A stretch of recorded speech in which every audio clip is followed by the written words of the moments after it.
بسم الله الرحمن الرحيم مدحويني وكسو دويننا الحمد لله رب العالمين dalkii hadaad noogu soo noqotay nabadgelyo dalkii oo nabad qaba waxyaabo iska dhacay oo iska geeridu waa xaq weeye waxa aan ognahay wasiir dawlihii madaxtooyada waa shalay inna lillahi wa inna ilaihi raaji'uun aan soo aasnay xanuunsanayo muddo xanuunsanayo hadda bes isaga dhintay dalka intiisa kale waa nabad aad baanu maxay tahay ugu mahad celinaa ilaahay adigoo nabad qaba iyo dalka nabad qaba inuu noo soo ka celiyay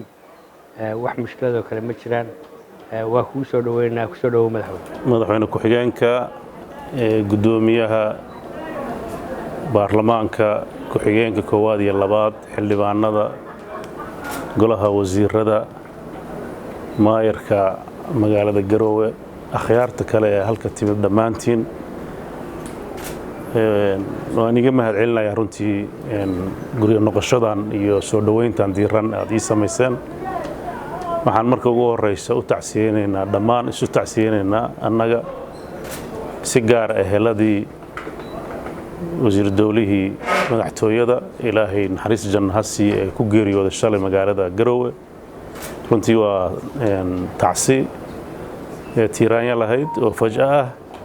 waxaan ilaahay subxaanahu wa ta'aala ugu baryaynaa inuu miisaanka xasanaad iyo jannada firdawsa geeyo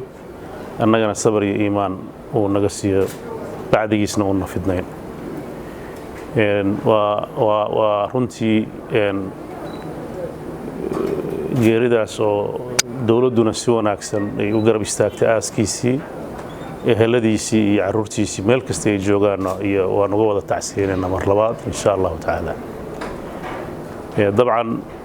intii aan maqnaa muddadii koobnayd waxaa gadaashay ka dhacay deegaanada Puntland shaqaaqooyin yar yar oo marmar iska dhaca oo gobolka Sool dad ehelo walaalo ah oo xurgufi dhex martay waxaan rajaynayaa iyadana sidii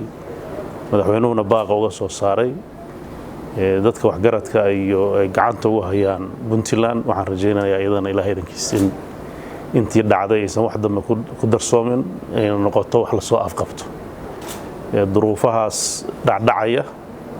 waxaan rabaa haddii ilaahay raxmadda iyo barwaaqada keeno dadka khaasatan miyiga jooga waxaan ugu baaqayaa inay ilaahay ku xamdi naqaan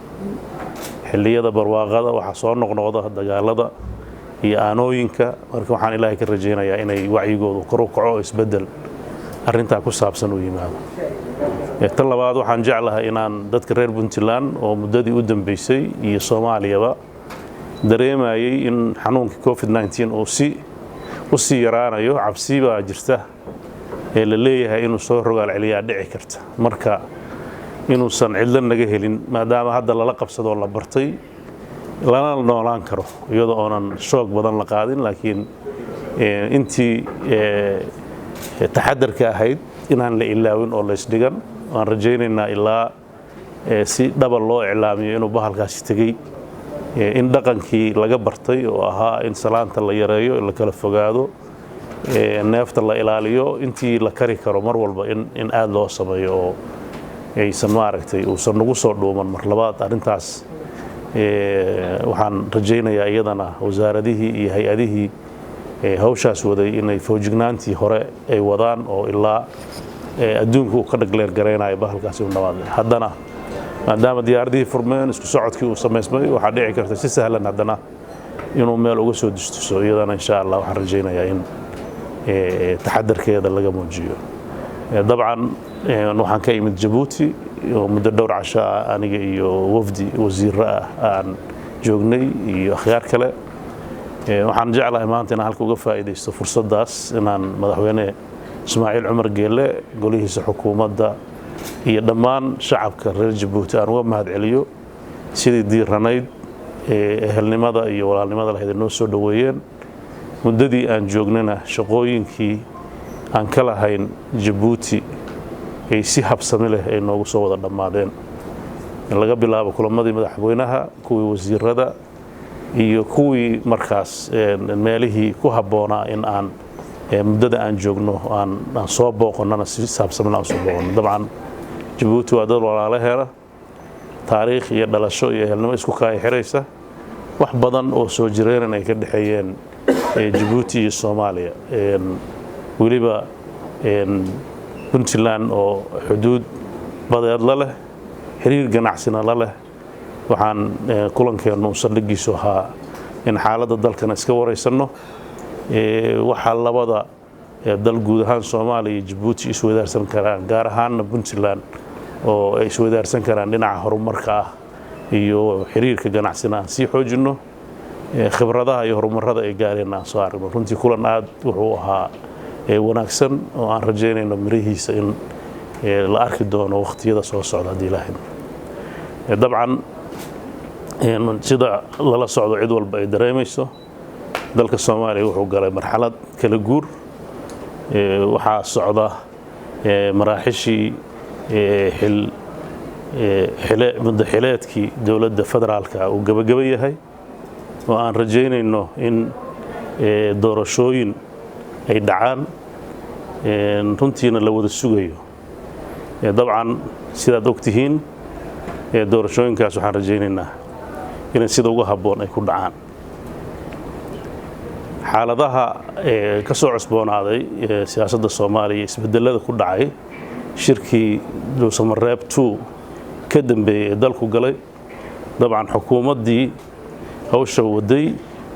fulintina looga fadhiyo ayadii meesha ka baxday runtii hadday taas baxday waxaan sugayn anagu in xukuumad kale iyo ra'iisul wasaare kale oo bedelo hawsha sii wada inay meesha soo baxdo waxa muuqanaysa inaan wali dhinacaas la aadin dhinacyo kalena la aadin runtii arintaas Puntland wali waa ay tashbay ka fiirsanaysaa oo inay ka tashanaysaa waxa kale oo muhiim ah khudbadii madaxweynaha shalay oo akhriyay oo ku bayaaniyay hadallo badan iyadana waxay u baahan tahay in si taxaddar loo eego dabcan annagu waxaan aaminsanayn in marxaladii hay'adaha sharciga ah ay gabaabsi yihiin wadadii saxda ahayd oo sharciga ahaydna la gaari waayay qof iyo cod Puntland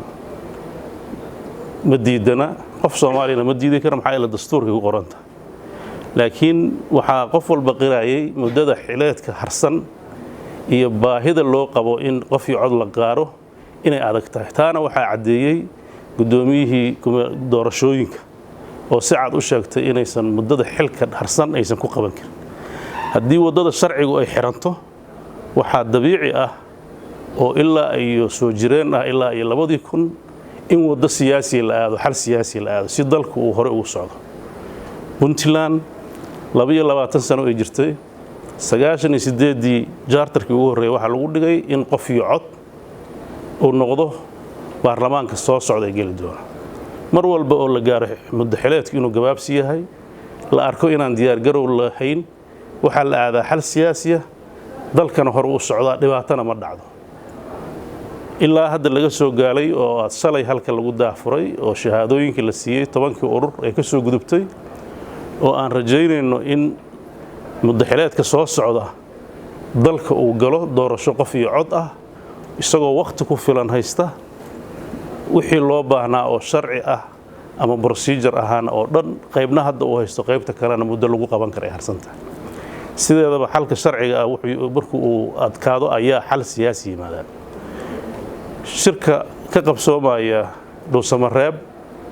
sida khudbada madaxweynaha ka muuqatay waxa muuqanaysa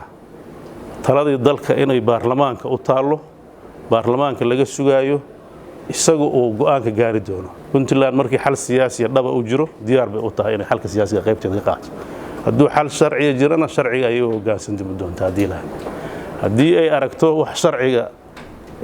khilaafsan ama ay aragto in sharciga la baal marayana waraahdeeda ku habboon ayay oranaysaa waqtiga ku habboon aad baa u mahadsantihiin intaasna waxaan rabaa inaan ka iraado marxaladda siyaasiga hadda la marayo maalmaha soo socdana insha Allah wixii soo kordho waa iska warqabi doona aad baa u mahadsantihiin assalamu alaykum